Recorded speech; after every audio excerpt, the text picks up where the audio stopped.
장자를 중요하게 생각하는 민족입니다. 우리나라도 첫째 장자를 우선시하는데 이것은 이스라엘과 우리나라뿐만 아니라 모든 나라가 그렇게 진행되어 온 것을 우리는 부정할 수 없는 사실입니다. 이처럼 모든 나라, 모든 부모가 첫째 자녀에게 많은 관심을 주는 것은 그 가정의 첫 열매이기 때문에 그렇습니다. 여러분들이 자녀를 낳아서 양육해 보시면 아시겠지만 첫째에게는 굉장히 예민하게 모든 것을 집중합니다. 그런데 거기에 모든 것을 쏟아붓다 보니까 힘이 빠져서 둘째는 등한시하는 경우가 있습니다. 그러시죠? 저도 둘째를 좀 등한시하는 경우가 있습니다. 그렇지만 어쩔 수 없이 그렇게 등한시하려고 하는 것이 아니라 우리의 삶이 그렇게 되어지게 되어 있습니다. 이렇게 모든 사람은 처음이라는 단어에 많은 관심을 주는 것이 사실입니다. 처음이라는 단어는 우리에게 두려움을 주기도 합니다. 첫째를 낳고 양육할 때 어떻게 해야 될지 그 두려움이 있습니다.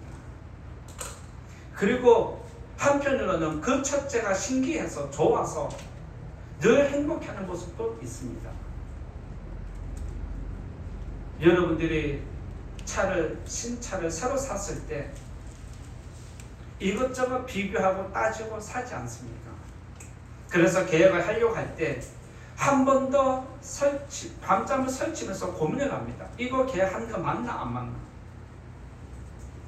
두려움과 설렘이 같이 공존하는 게 첫 번째 경험하는 것입니다.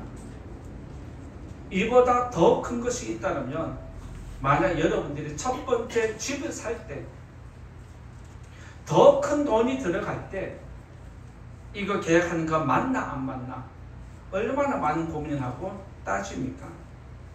그래서 이 큰 돈을 잃어버릴 수 있다는 두려움 때문에 조심하고 또 살피면서 계약을 합니다. 그리고 두려움 속에서 계약을 했지만 내 집이라는 그 행복감과 주어지는 안정감이 있는 것을 보게 됩니다. 사람은 이렇게 무의식적으로 처음이라는 단어에 집중을 합니다.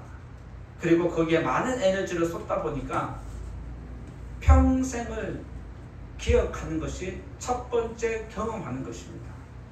그래서 많은 사람들은 첫 직장을 잊지 못하고 첫 사랑을 잊지 못하고 첫 차를 잊지 못하고 첫 집을 잊지 못하고 여러분들이 믿음 생활하면서 경험한 첫 번째 교회도 잊지 못한 이유가 바로 여기에 있습니다. 무엇이든 처음이 있으면 다음은 없습니다. 시작이 없으면 끝도 없다는 뜻입니다.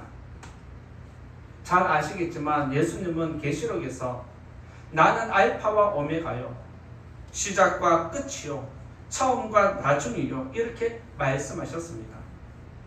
이것은 예수님이 천지 창조를 하신 것처럼 최후 심판도 내가 하겠다는 의미가 담겨 있습니다. 사람이 처음을 아주 중요하게 생각하는 것처럼 하나님도 처음이란 단어를 매우 중요하게 생각하십니다. 하나님은 이스라엘 백성을 출애굽시킬 때 유월절 사건을 일으키셨습니다. 그때 그 말씀들을 자세히 보면 이렇게 기록되어 있습니다. 출애굽기 12장 29절에 보면 여호와께서 애굽 땅에서 모든 처음 난 것 왕위에 앉은 바로의 장자로부터 옥에 갇힌 사람의 장자까지와 가축의 처음 난 것을 다 치셨다라는 말씀이 있습니다.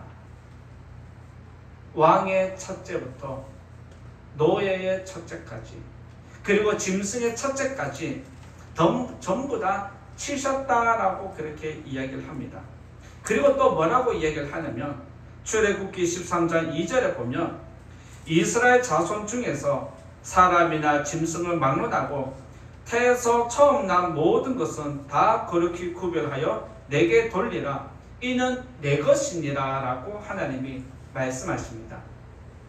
애굽에 있는 모든 첫째는 다 치셨지만 이스라엘 백성의 모든 장자와 짐승의 첫 번째는 다 생명을 지켜주셨다. 그 이유가 무엇이냐면 이스라엘 백성의 모든 첫째는 내 것이라는 하나님이 자신의 소유물이라는 것을 확정한 것입니다. 그래서 하나님도 첫째에 굉장히 많은 관심을 두고 있습니다. 그리고 하나님은 이스라엘 백성들에게 너희가 가나안 땅에 들어가서 농사를 지으면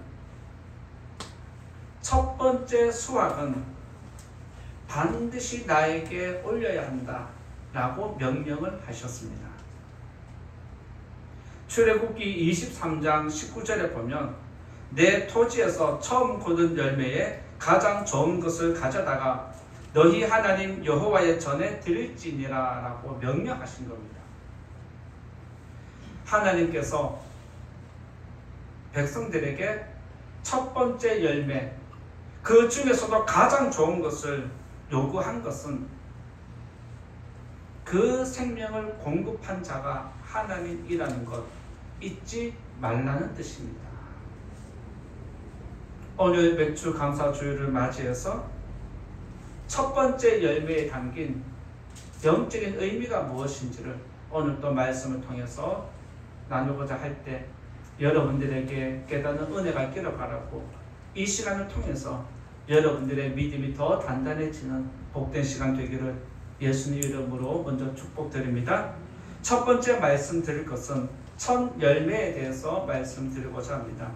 맥주절의 영적 의미에서 첫 번째는 첫 열매에 대해서 말씀드리고자 하는데 16절 말씀 16절 말씀 같이 읽어보겠습니다. 시작. 죄송합니다. 출애굽기 23장 16절입니다. 출애굽기 23장 16절 말씀 읽어보겠습니다.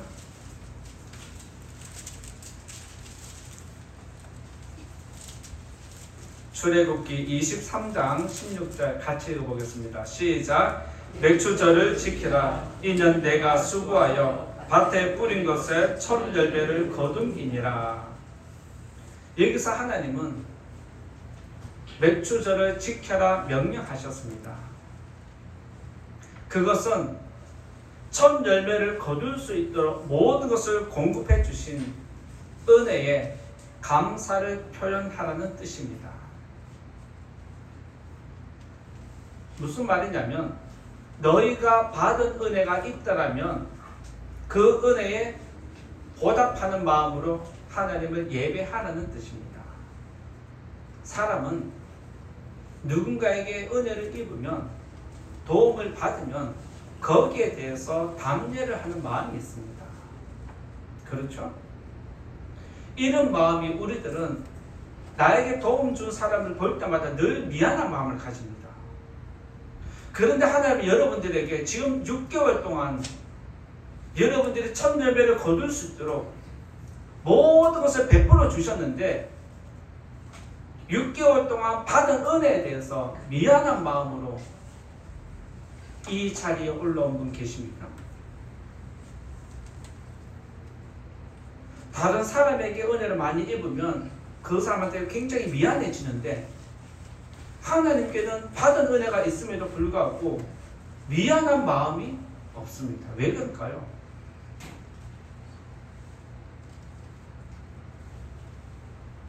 은혜를 쉽게 생각해서 그렇습니다. 사람에게 미안한 만큼 하나님께 더 미안한 마음으로 감사를 표현하는 것이 성도가 되어야 합니다. 애굽에서 노예로 살고 광야에서 40년 동안 방황하다가 가나안 땅에서 농사를 지었을 때 그들이 얼마나 행복했겠습니까? 그 행복이 엄청난 감격으로 다가오는데 첫 수확을 거두었을 때 이스라엘 백성이 하나님께 감사합니다라고 드리지 않았습니다. 잊어버렸습니다. 말씀을 들을 때는 그렇게 해야지라고 하지만 듣고 나면 잊어버리는 게 이스라엘 백성이었습니다. 마찬가지로 저와 여러분들도 하나님께 받은 은혜를 받을 때는 벅찬 감동인데 지나고 나면 다 잊어버립니다. 화장실 갈 때 마음과 화장실 나올 때 마음이 다른 것처럼 사람은 겸손할 때와 교만할 때의 모습이 다르다는 걸 여러분들 기억해야 됩니다. 거저 받은 은혜는 생각하지 않고 내가 농사를 잘 지었기 때문에 이렇게 수확이 많아졌다라고 생각하면 그것은 교만한 사람의 특징입니다. 겸손한 사람은 내가 씨를 뿌리고 수고를 했지만 하나님이 날씨를 주장해 주셨기 때문에 비를 주셨기 때문에 모든 작물이 잘 자랄 수 있도록 도와주셨기 때문에 내가 이렇게 수고한 대로 삭슬 거둘 수 있었다라고 고백하는 것은 겸손한 성도의 모습입니다. 모든 것을 자기 중심적으로 말하는 사람은 교만한 사람의 특징입니다. 그런데 모든 것 중심에 하나님이 들어간 사람, 다른 사람이 들어간 사람은 겸손한 사람의 특징입니다. 여러분들이 누군가와 대화를 할 때 누구 중심으로 얘기하는지 여러분 스스로 살피셔야 합니다. 지금까지 교회에서 여러분들이 믿음 생활하면서 겸손에 대한 설교 얼마나 많이 들었습니까? 하나님은 겸손한 자에게 은혜를 베푸신다 잘 알고 있습니다. 그런데 우리가 대화할 때나 세상에서 우리의 모습을 보면 내 중심으로 이야기할 때가 굉장히 많이 있습니다. 이제 내 중심이 아니라 하나님 중심으로, 다른 사람 중심으로 옮겨가야 하는 줄 믿습니다.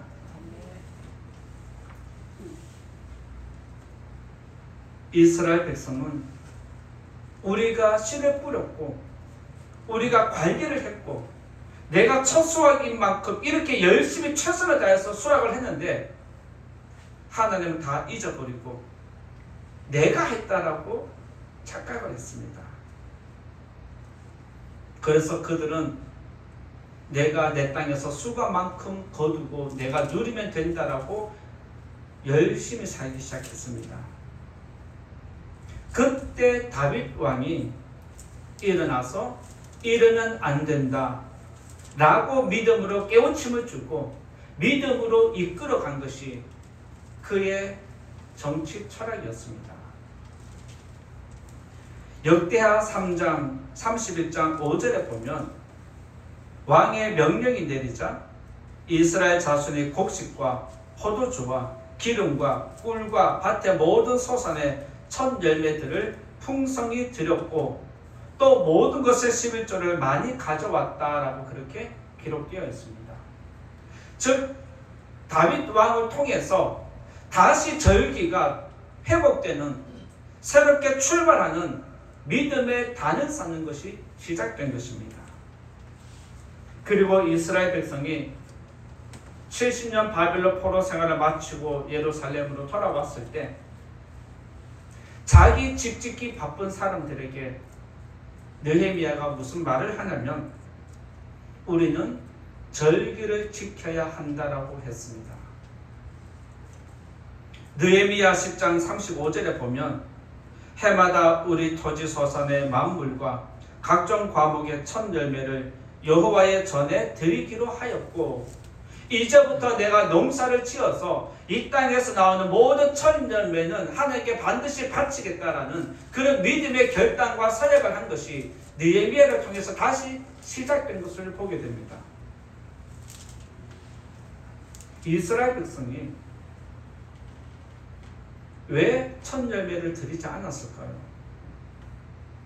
모세의 율법을 통해서 다 배웠음에도 불구하고 왜 하나님 것을 구별해서 드리지 못했을까요? 결국에는 믿음의 문제입니다. 믿음이 무너지면 은혜도 무너집니다. 믿음이 무너졌는데, 믿음이 없는데 무슨 은혜가 있고 하나님께 첫 열매를 드릴 수 있겠습니까? 하나님께서 이스라엘 백성들에게 첫 열매를 원한 것은 그 열매가 아니라 구별된 믿음을 요구한 겁니다. 하나님께서 이스라엘 백성들에게 요구한 것은 구별된 믿음을 요구하신 겁니다. 따라서 첫 열매는 우리의 믿음이다라고 이야기할 수 있습니다. 이 자리에 계신 성도님들, 지난 6개월 동안 하나님이 내게 은혜를 주셨습니다. 이렇게 감사하는 성도님 되시기 바랍니다.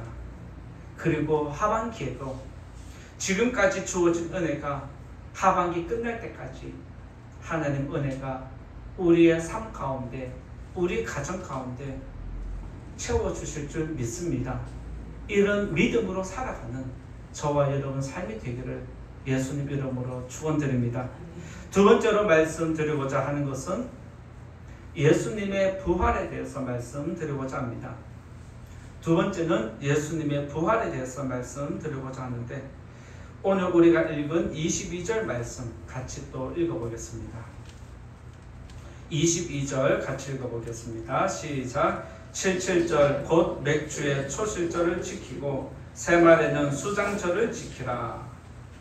맥주절은 77절이라고 부르기도 하고 초실절이라고 부르기도 합니다. 맥주절은 보리의 첫 수확을 의미합니다. 그리고 포괄적으로 이야기를 하면 과일의 첫 열매까지 포함하기 때문에 초실절이라고 부르기도 합니다. 하나님은 초실절을 지키라 명령하셨는데, 그것은 절기를 지키는 것도 중요하지만 내가 너희에게 첫 열매를 가지고 오라 한 이유가 있다. 가장 좋은 것을 원하는 것이 아니라 구별된 것, 너희의 구별된 믿음을 요구하는데, 그 믿음 안에 그 첫 열매에 영적인 의미가 담겨 있는 것을 우리에게 말씀해 줍니다. 초실절은 첫 열매의 수확입니다. 하나님은 이것을 예수님 부활로 연결시키십니다. 성경에서 첫 열매가 상징하는 것은 모두 예수님 부활과 연결이 됩니다. 그리고 하나님은 많은 사람이 예수님을 믿고 이 부활에 동참하기를 원하는 것이 하나님 뜻이었습니다. 부활을 부정하다가 예수님을 믿게 된 사도 바울은 부활을 이야기하는 사람이 되었습니다. 그리고 부활만 이야기하는 게 아니라 부활과 동시에 심판을 이야기했습니다. 예수님을 믿기 전에는 부활을 부정했던 바울이 이제는 인정한 사람이 되고 심판을 이야기하는 사람이 되었습니다. 만약 여러분들이 예수님 부활을 믿는다라면, 만약 여러분들이 사후세계 심판을 믿는다라면 여러분은 부활을 이야기합니다. 사후세계를 이야기합니다. 그런데 믿지 않으면, 믿어지지 않으면 여러분들 입에서는 절대로 부활이 나오지 않습니다. 사도 바울이 부활을 이야기하고 심판을 이야기하는 것은 이미 내가 부활을 얻었다는 것을 확증하는 것과 같은 겁니다. 만약 여러분들이 누군가에게 복음을 전할 때 부활을 이야기한다면 이미 여러분은 부활을 받은 사람, 부활에 동참한 사람이라는 것을 이야기하는 겁니다. 여러분 입으로 스스로 나는 예수님을 믿고 부활에 동참하는 성도라는 것을 시인하는 것입니다. 그래서 하나님은 입으로 시인하는 자마다 내가 그를 외면하지 않겠다. 나도 심판 자리에서 너희들을 시인하겠다라고 말씀하셨습니다. 고린도전서 15장 20절에서 사도 바울은 이렇게 이야기를 합니다. 이제 그리스도께서 죽은 자 가운데서 다시 살아나사 잠자는 자들의 첫 열매가 되셨다. 잠자는 자들의 첫 열매, 바로 부활을 이야기합니다. 여러분들이 성경을 보실 때 첫 열매가 나오는, 첫 열매라는 단어가 나오면 이제부터 무슨 단어를 떠올려야 하냐면 부활을 떠올려야 합니다. 구약 성경을 읽든 신약 성경을 읽든 여러분들이 성경을 읽는데 첫 열매가 나온다. 무엇을 생각해라? 부활을 생각하면 되는 것입니다.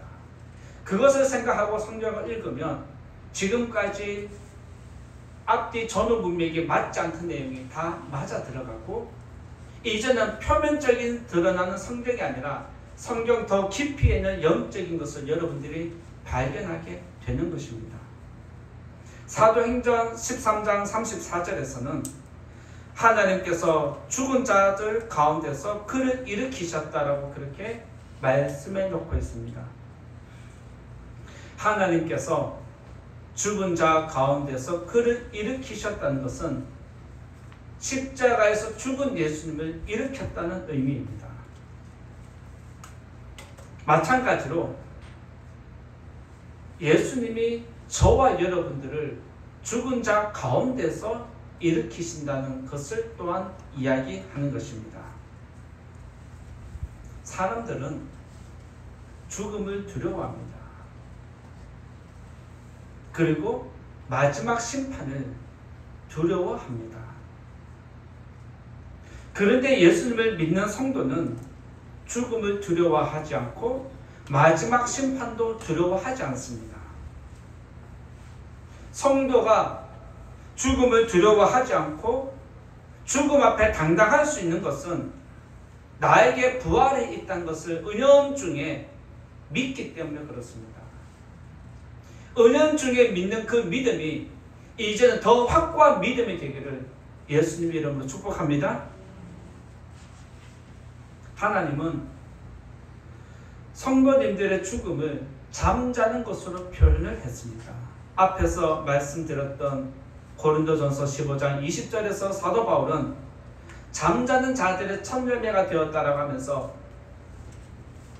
성도들의 죽음을 잠자는 것으로 표현했습니다. 이것은 저와 여러분들이 다시 부활한다는 의미를 포함하는 것입니다. 잠자는 사람이 다음날 아침에 당연히 무조건 일어나듯이 저와 여러분들이 설령 죽어도 우리는 당연히 영원한 생명으로 부활되는 줄 믿으시기 바랍니다. 죽은 사람은 살아나지 않습니다. 왜냐하면 죽음은 생명을 만들 수 없기 때문에 그렇습니다. 죽음은 생명을 가지고 있지 않습니다. 생명을 만들어낼 수도 없습니다. 하지만 생명의 예수님은 죽음을 깨고 부활하셨습니다. 영원한 생명은 죽음에 갇힐 수 없다는 이 원리입니다. 생명은 반드시 깨어나게 되어 있습니다. 초실절은 죽음을 이기고 첫 열매로 부활하신 예수님을 상징한다는 것 여러분들 믿으시기 바랍니다. 그래서 초실절의 의미는 예수님과 연결되는 것입니다. 부활의 첫 열매가 되신 예수님을 믿으시고 나에게 영원한 생명이 있다. 나는 죽어도 괜찮다. 이런 믿음으로 확신을 가지는 성도님 되시기를 예수님 이름으로 축원드립니다. 세 번째로 말씀드리고자 합니다. 세 번째는 성도의 부활에 대해서 말씀드리고자 합니다.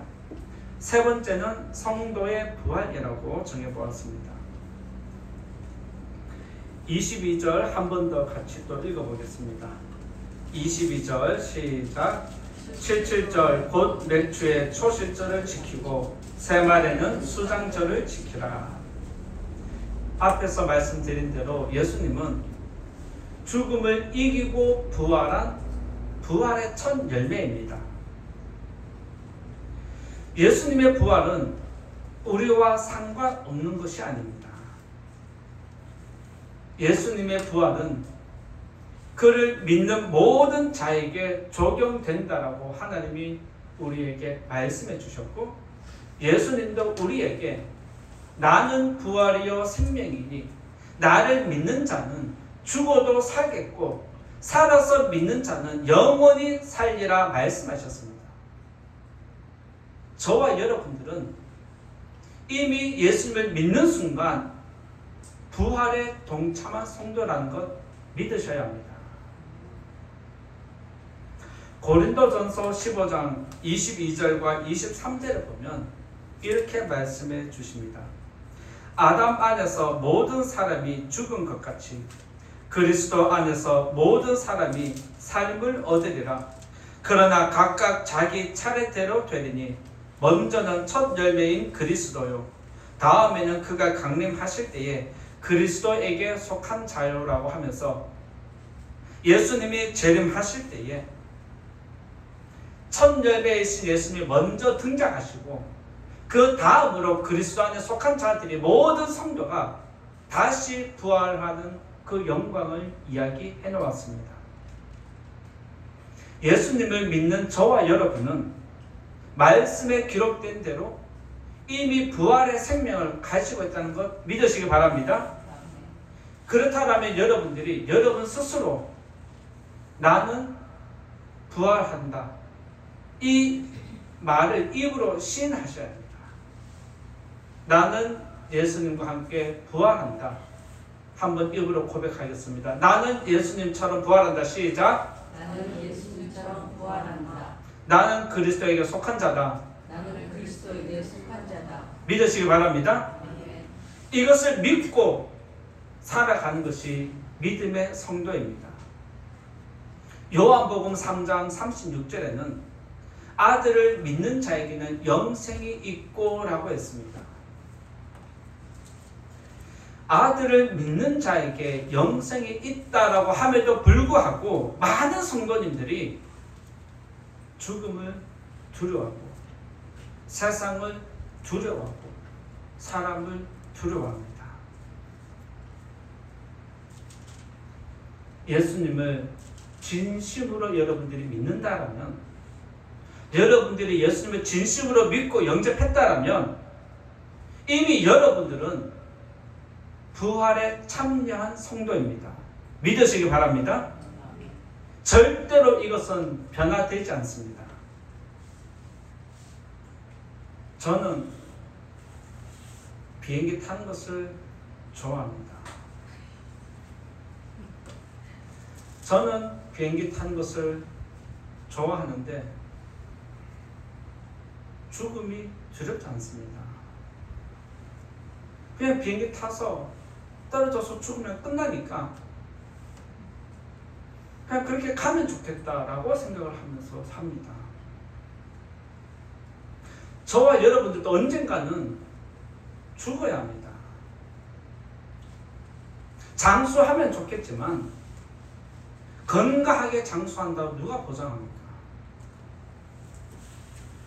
자다가 하나님께 가는 것 모든 사람이 바라는 기도 제목입니다. 그런데 그렇게 안 될 수 있습니다. 우리는 언젠가 죽어야 할 텐데 그 죽음을 두려워하시면 아무것도 못하게 되어 있습니다. 예수님을 믿는다라면, 내게 부활이 있다는 걸 확신을 하면 죽을 각오로 사는 것입니다. 죽을 각오로 하는 것입니다. 제가 제 자녀에게 무슨 얘기를 한 적이 있는데, 죽도록 공부해라라고 했습니다. 죽도록 공부해라 라고 했는데, 죽도록 공부할까요? 절대로 안 합니다. 무슨 말일까요? 죽으라고 공부해도 사람은 절대 죽지 않습니다. 지금까지 죽도록 공부한 사람들 죽은 거 한 명도 본 적이 없거든요. 내 생명을 주님께 맡기고 공부를 하고 직장 생활을 하고 여러분들이 무슨 일을 하든지 내 생명을 맡기고 하면 죽음을 이기게 되어 있습니다. 믿으시기 바랍니다. 그래서 성도는 두려움이 없습니다. 두려움을 가지면 이것도 못하고 저것도 못하고 다른 사람이 하는 것도 못하게 됩니다. 믿음의 사람은 죽음에 맞서서 앞으로 나아가는 사람입니다. 믿으시기 바랍니다.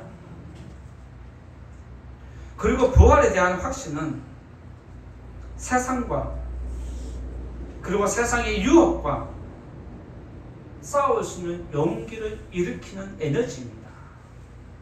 여러분들이 만약 부활을 믿는다면 세상의 유혹이 올 때, 누군가가 우리에게 뇌물을 먹일 때 이것 받고 내가 이 땅에서 잘 먹고 잘 살면 뭐해?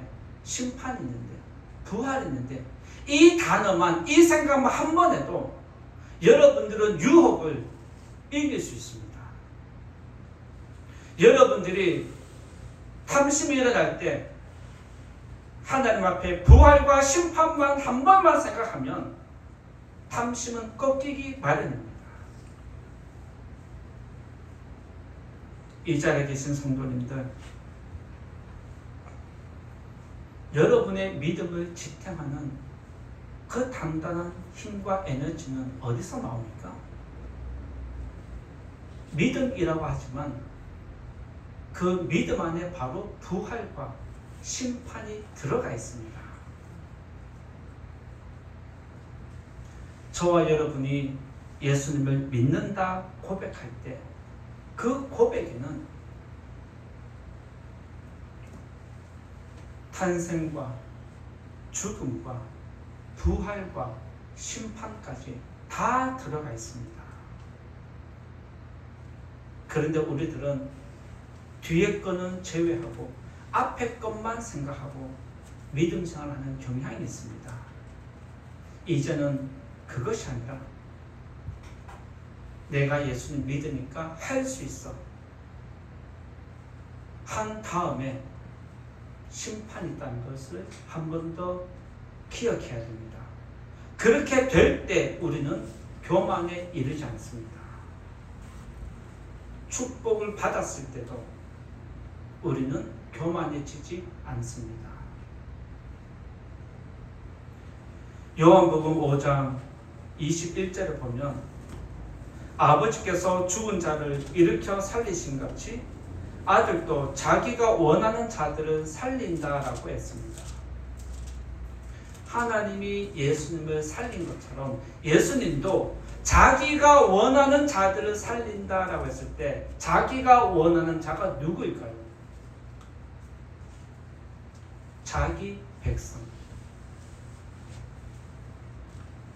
하나님을 믿기로 작정된 자, 하나님을 믿는 백성들을 이야기합니다. 하나님은 십자가에서 죽으신 예수님을 살리신 것처럼 예수님은 믿음 안에서 죽은 저와 여러분들을 반드시 일으켜 주실 겁니다. 이 사실을 믿으시고 나는 이미 부활에 참여한 자가 되었다. 나는 이제 죽어도 괜찮다. 이런 믿음으로 세상에 나아가시고 도전하시고 이기시는 승리하시는 모든 성도님 되기를 예수님 이름으로 축원드립니다. 이제 결론의 말씀 드리고자 합니다. 초실절이라 부르는 맥주절은 예수님의 부활을 상징하는 절기입니다. 우리는 부활절을 따로 지키고 있습니다. 그런데 구약 성경에서 초실절이라는 절기는 예수님 부활을 상징하는 절기입니다. 상반기를 믿음 안에서 마감하고 하반기를 믿음으로 다시 시작하겠다. 이런 마음을 품는 성도님들, 하나님께서 좋은 길로, 선한 길로 인도해 주시기를 예수님 이름으로 축원드립니다. 말씀 생각합니다.